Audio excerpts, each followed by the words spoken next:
अब हम concept discuss करते हैं टू रिडंडेंट मेंबर्स का, उनकी फोर्सेस हमें कैसे निकालनी है हम ये डिस्कस करेंगे।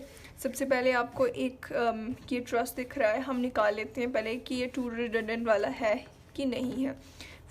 हमारी जो इक्वेशन होती है वो होती है m is greater than 2j minus r। तो यहाँ पे मेंबर्स आपको कितने दिख रहे हैं, 1 2, एक पूरा जो हमारे पास ये होता है डायगनल होता है उसको पूरा एक मेंबर लिया जाता है, ठीक है। 1 2 3 4 5 6 7 8 9 10 11, ओके। ये हो गए हमारे पास 11 मेंबर्स ग्रेटर देन 2। जॉइंट्स हमारे पास है 1 2 3 4 5 6 माइनस r हमारे पास है 3, मतलब 2 6 12 माइनस 3 यानी कि ये हो गया 9, मतलब 11 इज़ ग्रेटर देन 9, है ना। तो मतलब 11 9 से 2 टाइम्स बड़ा है, इसका मतलब ये टू रिडंडेंट मेंबर्स वाला ट्रस ही है। तो अब है ट्रस है और ये रिडंडेंट मेंबर वाला है, लेकिन इसमें टू रिडंडेंट मेंबर्स हैं, टू रिडंडेंट मेंबर्स हैं। सो हम क्या कर सकते हैं, अब इसको कैसे हम सॉल्व करेंगे कि इसके हमारे फोर्सेस निकले। तो उसके लिए कॉन्सेप्ट ये है कि सबसे पहले अगर हम दोनों को रिमूव कर दें, दो मेंबर्स एक्स्ट्रा हैं, दो को रिमूव कर देंगे तो 9 इज इक्वल्स टू 9 हो जाएगा। मतलब इक्विलिब्रियम की इक्वेशंस हमारे पास लगेंगे। और हमने डायगनल, ऐसा मैंने पहले भी बोला था कि डायगनल को ही कंसिडर करते हैं ऐसे केसेस में, और सिमेट्री भी देखनी होती है तो हमने इन्हीं डायगनल्स को लिया, ठीक है। तो ये हमने डायगनल्स को रिमूव कर दिया। अब हम अगर देखें तो ये हम इसको हम इक्विलिब्रियम कंडीशन से सॉल्व कर सकते हैं इस ट्रस को, राइट। अगर हम इसको इक्विलिब्रियम कंडीशन से सॉल्व कर सकते हैं और इस पर फोर्सेस आती हैं, suppose P1 P2 P3 P4 P5 P6 P7 P8 और P9, लेकिन हम अगर इसकी पूरी हमें टोटल फोर्सेस निकालनी है, हम वो कैसे निकालेंगे। तो हम वो कैसे निकालेंगे कि सबसे फर्स्ट स्टेप तो यही होगा कि हमने स्टेप 1 में दोनों को रिमूव कर देना, उससे P1 P2 P3 जो भी हैं हमारे वो निकाल लेने हैं, ठीक है।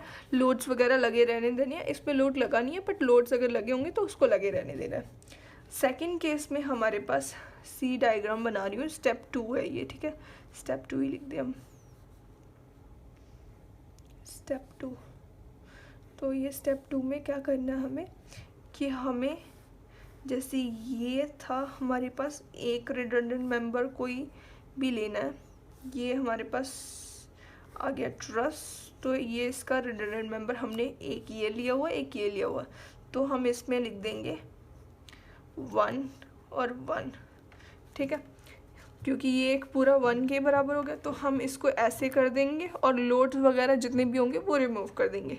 इस चीज़ को अगर हम ऐसे रखेंगे, ये हमारे पास स्टेप 2 है, इससे हम जो फोर्सेस निकालेंगे उसको हम ले लेंगे K1, इसको K2 K3, क्योंकि यहाँ पे K2 था और यहाँ पे K3 था, तो K4 मतलब P2 और P3 था, K4 K5 K6 इधर, K7 इधर, 8 9, ठीक है। इसी के अकॉर्डिंग इस तरीके में ले लिया। एक बार ये करेंगे और स्टेप 3 में हम क्या करेंगे कि एक बार हम ये कर लेंगे, दूसरे वाले मेंबर पे 1 1 लगा देंगे, 1 यूनिट का लोड लगा दिया। और ये तो है ही है,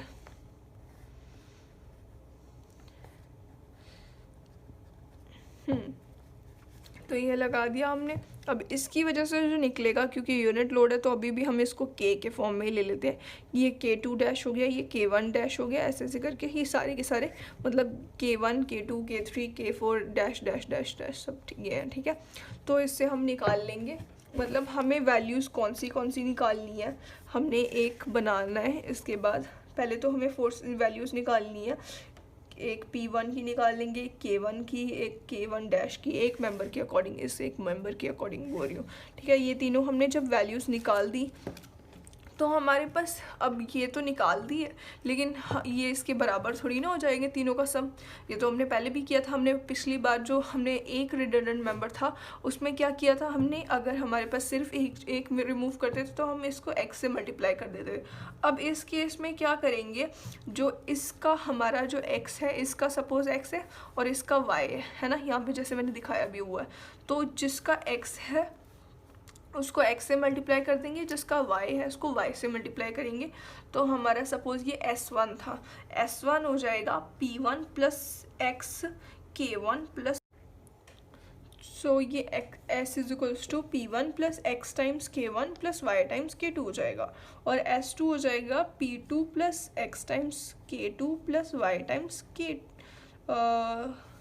k2, हाँ राइट, y टाइम्स k2 आ जाएगा। यहाँ पे k1 डैश था, ओके, ये k2 डैश, ठीक है, ये हो जाएंगे हमारे पास। मतलब इस चीज़ को हमने x से मल्टीप्लाई कर देना, इसको हमें y से मल्टीप्लाई कर देना, और सारे के सारे हमारे इन तीनों चीज़ों का सम कर लेंगे तो हमारे पास s1 s2 s3 आ जाएंगे।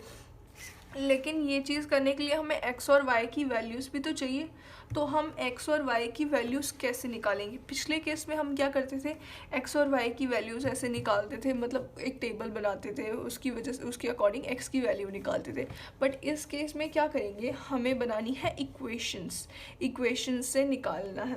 तो इक्वेशंस कुछ ऐसे होंगी, p1 k1 l1 upon a1 e1 plus sigma k1 square l1 upon a1 e1 plus sigma times, यहाँ पे आएगा x और यहाँ पे आ जाएगा y, sigma times x1 k1 dash l1 upon a1 e, ठीक है, इज इक्वल्स टू 0।